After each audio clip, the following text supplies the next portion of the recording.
বাতিল, কিয়ামত পর্যন্ত কোর্টের বিবাহ বাতিল। এমন কোন মায়ের বেটা পৃথিবীতে জন্ম নেয়নি যে দলিল দিয়ে প্রমাণ করতে পারে বাপ ছাড়া কোর্টের বিবাহ যায়।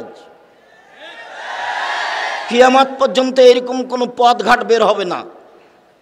কোর্টের বিবাহ বাপের অনুপস্থিতিতে বিবাহ বৈধ করতে হলে আবার মুহাম্মদ সাল্লাল্লাহু আলাইহি সাল্লামকে দুনিয়াতে আসতে হবে। এসে মুহাম্মদ সাল্লাল্লাহু আলাইহি সাল্লামকে বলতে হবে, পৃথিবীর মানুষ মনে রেখো, কথা উল্টে দিলাম, নতুনভাবে বলছি যে বাপ না থাকলেও বিবাহ চলবে। যেহেতু মুহাম্মদ সাল্লাল্লাহু আলাইহি সাল্লাম কিয়ামত পর্যন্ত আর কোনোদিন আসবেন না, কাজে কোর্টের বিবাহ আর কাজী অফিসের বিবাহ কিয়ামত পর্যন্ত বৈধ হবে না। ওর বিবাহ পুনরায় পড়াতে হবে 7 ছেলের মা হলেও। আল্লাহ রাসূল বলছেন, ইন্নাল মারা হিয়া